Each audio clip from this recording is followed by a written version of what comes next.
글로벌 증시에 영향을 줬던 주요 이슈들을 살펴보면서 특징주까지 확인해보는 시간입니다. 굿모닝 마켓 인사이트 로제타 투자자문 최진석 포트폴리오 팀장 함께하겠습니다. 어서 오세요. 안녕하십니까? 네, 안녕하세요. 자, 지난 밤께 좀 그 밤에 예상을 하지 못하게 소비 지표의 부진이 발표가 됐네요. 네. 이 경기에 대한 우려가 좀 더 커진 것 같은데 어떻게 해석해야 될까요? 결국은 이런 부분들이 기업 실적의 호조 아니면은 최근에 미중 무역 전쟁 유화 분위기 이런 거를 좀 상쇄를 하면서 오늘 증시를 좀 끌어내린 것 같은데 9월 소매 판매가 이제 0.3% 감소를 했죠. 근데 이제 7개월 만에 감소세고 특히 이제 컨센서스가 플러스 0.3%였기 때문에 전망치 대비해서 상당히 좀 부진한 수치가 나왔습니다. 세부 지표로 보면은요, 이 자동차 판매 부문이 0.9% 감소하면서 1월 이후에 최대 감소폭을 보였고요. 그리고 전달에는 이 수치가 플러스 1.9%였기 때문에 상당히 좀 곤두박질쳤고, 그리고 이제 주유소 매출 같은 경우에도 0.7% 정도 줄었는데 역시 이제 유가 하락의 영향이 지대하게 미쳤습니다. 하지만은 이제 이들을 포함을 해가지고 이제 음식료 서비스라든지 건축 자재 좀 변동성이 큰 이런 부분들을 제외한 관리 그룹이라는 이제 지표가 있습니다. 네. 이게 이제 GDP 산출에 더 지대한 영향을 미친다면서 전문가들이 더 이제 주목을 하는데 이 수치 역시도 이제 보합세에 그치면서 컨센서스 0.3% 증가를 하회를 했습니다. 위안이라고 할 수 있는 거는 이제 8월의 수치가 기존의 0.4% 증가해서 0.6%로 증가로 이제 좀 상향 조정됐다. 네. 이 부분인데 사실은 이제 세부 지표를 들여다보면은 좀 부정적인 부분 일색이었습니다. 알겠습니다. 그러다 보니까 이제 3분기에 미국 GDP 성장률도 훼손시킬 수 있다 이런 우려감이 커졌네요. 그렇습니다. 이제 최근에 이제 1년간의 미국의 성장률을 한번 보면요. 네. 그래프를 보면서 좀 말씀을 드리겠는데 사실은 이제 최근에 미국 경제가 전 세계 경제 대비해서 상당히 좀 잘 가고 있는 것만은 사실이지만은 성장률 측면만 본다면은 계속해서 좀 하향하고 있는 그런 추세고 그리고 2019년 1분기만 어떻게 본다면은 3%를 다시 한번 넘으면서 반짝 반등했다라고 볼 수가 있겠죠. 네. 근데 이런 부분들이 2분기에 이제 2% 성장해서 이제는 소매 판매 이 발표 이후에 CNBC와 무디스에서는 이제 3분기 1.5% 성장 전망을 하고 있고 그리고 이제 골드만삭스에서도 기존 대비해서 0.3%포인트 내린 1.7%의 3분기 성장률 전망을 내놓고 있고 옥스포드 이코노믹스는 1.2%로 상당히 좀 낮은 이 수치를 제시를 하고 있기 때문에 네. 이런 성장 전망이 미국에서조차도 내려가고 있는 부분이 시장에 좀 우려감을 불러일으켰습니다. 만약에 이제 미국의 3분기 성장률이 2%를 하회할 경우에는 2016년 2분기 이후에 처음으로 이제 2%를 하회하는 게 되겠고요. 반대로 이렇게 경기에 대한 우려가 다시 한번 좀 불다 보니까 선물 시장이 세미 페드워치에서 제시하는 10월의 금리 인하 전망은 기존의 한 70%대에서 약 한 90%대로 또 수직 상승하기도 했습니다. 이렇게 경제 성장률이 낮아지게 된다면 금리는 좀 인하하는 게 낫겠다라고 시장에서 판단하고 있는 거네요. 네. 알겠습니다. 그나마 다행인 점은 기업 실적들이 예상치를 웃돌게 발표됐다는 점이었었어요. 그렇습니다. 이제 뱅크 오브 아메리카 정도가 이제 오늘 좀 주목할 만한 개장 네. 전에 실적을 발표했던 기업이 되겠는데 매출과 EPS 모두 다 컨센서스를 상회하는 비트가 나오면서 한 1.5% 그래도 주가가 상승을 했습니다. 역시 이제 들여다보면은 소비자 금융 부분이 YOY로 한 5% 정도 증가를 했고요.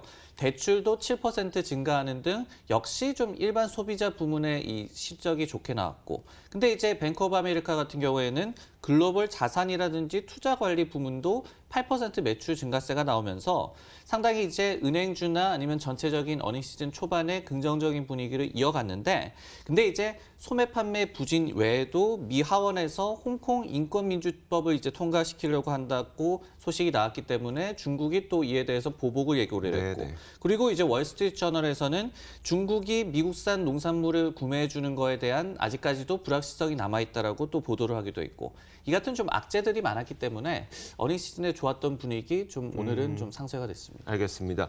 자, 그런데 그 장이 마감한 이후에 실적을 발표했던 넷플릭스는 또 실적이 굉장히 좋다 보니까 네. 시간의 거래 주가도 굉장히 크게 오르고 있더라고요. 넷플릭스 실적 한번 볼까요? 어떻게 본다면은 내일장의 좀 분위기를 좀 살릴 수 있는 그런 네네. 요소가 되지 않을까 싶은데 수치를 한번 다시 짚어보면은 넷플릭스가 이제 EPS가 1.47달러로 나오면서 컨센서스 1.05달러를 대폭 상회했습니다. 그리고 이제 매출 같은 경우에는 이 전망치인 52.5억 달러에 부합한 수치가 나오면서 전년 대비해서 30% 이상 증가를 했는데 지난 2년간의 EPS 서프라이즈 비율이 63%, 매출 서프라이즈 비율이 50%였는데 이번에 EPS를 상당히 많이 좀 서프라이즈를 기록을 했고요. 석 달간의 이제 EPS 전망치에 대한 상향 조정이 18건, 하향 조정이 10건이었는데 역시 좀 좋았던 분위기가 이번에 그대로 좀 증명이 됐습니다. 현재 이제 주가 반응을 보면요. 한 10% 가깝게 시간을 거래해서 상승을 하고 있거든요. 그러니까요. 근데 이제 무엇보다도 순이익이 급증했다라는 점, 이 부분에 시장이 좀 집중을 하고 있는 것 같습니다. 영업이익이 2배 이상 이제 전년 대비해서 늘었고요.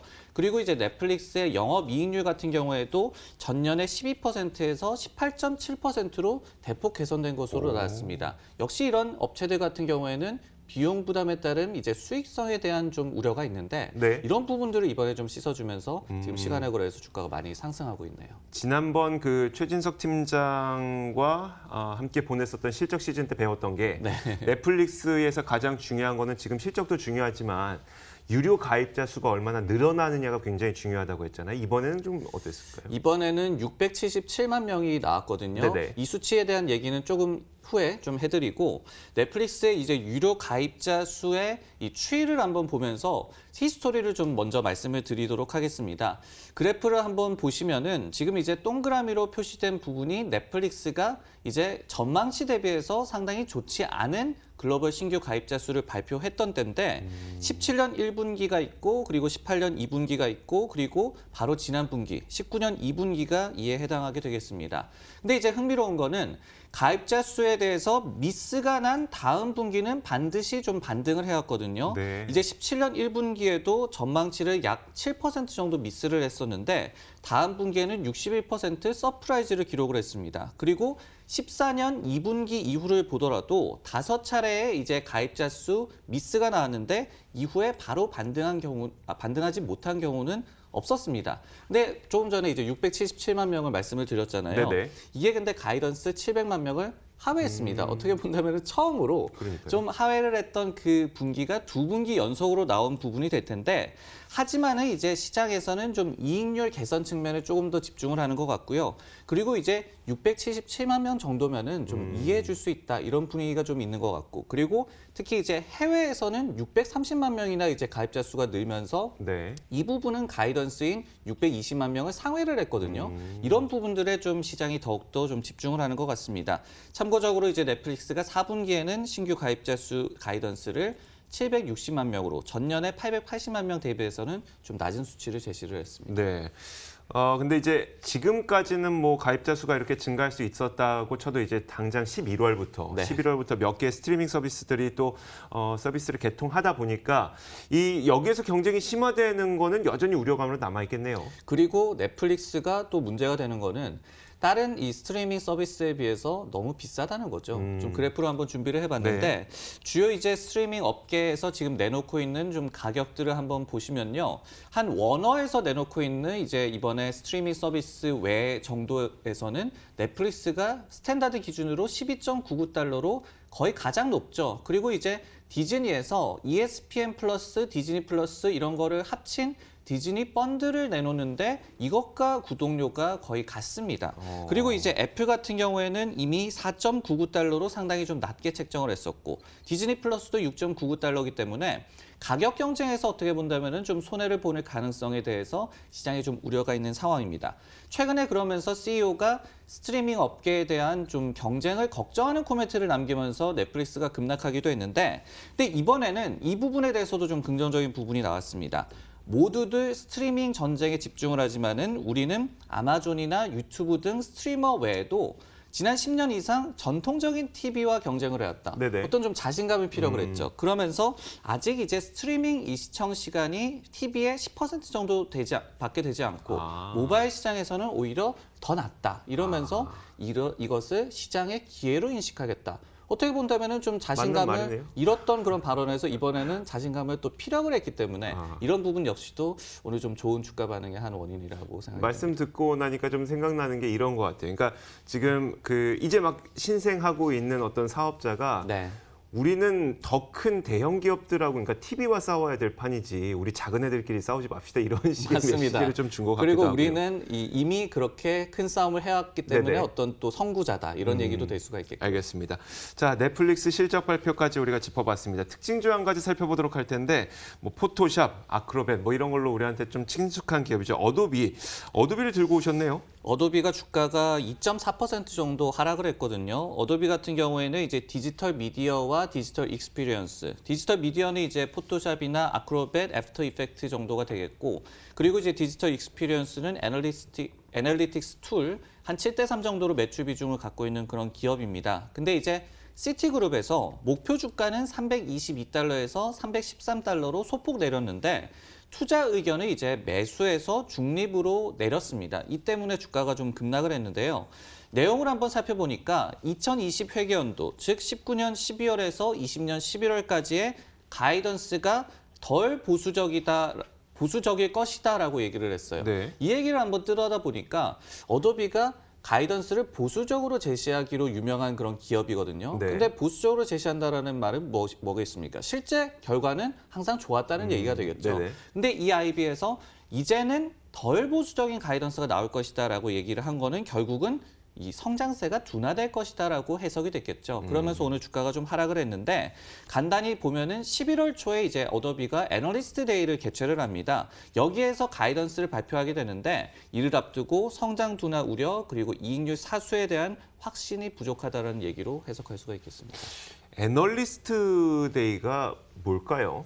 뭐 여러 가지 신제품을 발표하기도 하고 네네. 아니면은 가이던스를 발표를 하기도 하고 아니면은 수정을 하기도 하고 이렇게 좀 IR 그 행사 중에서도 네. 좀 시장과 소통하는 그런 행사가 되겠는데 IR 자료를 보니까 어도비 같은 경우에는 올해 11월 4일에 예정이 돼 있더라고요. 네네. 근데 이제 제가 작년을 한번 들여다봤습니다. 작년은 10월 15일이었는데 다음날 주가가 9.5%나 급등을 했더라고요. 그 이유를 살펴봤더니 FY18에 대한 가이던스를 유지를 하면서 FY19 가이던스로 매출 증가율 20% YOY를 제시를 하면서 컨센서스를 상회를 했습니다. 그래서 제가 그때와 그리고 지금까지의 주가 흐름을 봤더니 네. 지금 어도비가 최근에 좀 부침이 있기는 하지만은 20% 정도의 상당히 양호한 그런 수익률을 기록을 하고 있습니다. 그리고 실제로 매출 증가율 같은 경우에도 19년 이제 회계연도에 25%대 그리고 지난 분기에도 좀 둔화가 되기는 했지만은 거의 24%대를 기록을 네. 하면서 가이던스 20%대를 거의 부합을 하거나 상회를 하고 있거든요. 근데 이런 성장세에 어떻게 본다면은 좀 바로 제동을 거는 좀 우려를 섞어서 좀 발언을 하는 그런 의견이 나왔기 때문에 오늘 우려가 좀 커졌죠. 시티그룹에서는 투자 의견을 매수해서 중립으로 낮췄다고 했잖아요. 다른 투자은행들은 어때요? 사실은 어도비에 대해서는 좀 실적 전망치가 좀 많이 좀 낮아지고 있는 그런 네네. 상황입니다. 시킹알파의 자료에 따르면은 지난 석 달간의 EPS 전망치에 대한 상향 조정이 단 5건, 하향 조정이 무려 20건이었고요. 네. 중요한 이제 매출 전망치 같은 경우에는 상향 조정이 아예 없었고 하향 조정이 24건이었습니다. 그렇기 때문에 이를 11월 애널리스트 데이에서 어떤 깜짝 가이던스를 좀 발표를 하면서 상쇄를 하고 또 반전의 기회를 만들지 아니면은 시티그룹에서 이번에 좀 지적을 했듯이 그러니까요. 그때까지 전망이 더 악화될지 좀 갈림길에 서 있는 것 같습니다. 알겠습니다. 자, 어도비도 우리가 좀 지켜보도록 하겠습니다. 지금까지 로제타 투자자문 최진석 포트폴리오 팀장과 함께 이야기 나눠봤습니다. 고맙습니다. 네, 고맙습니다.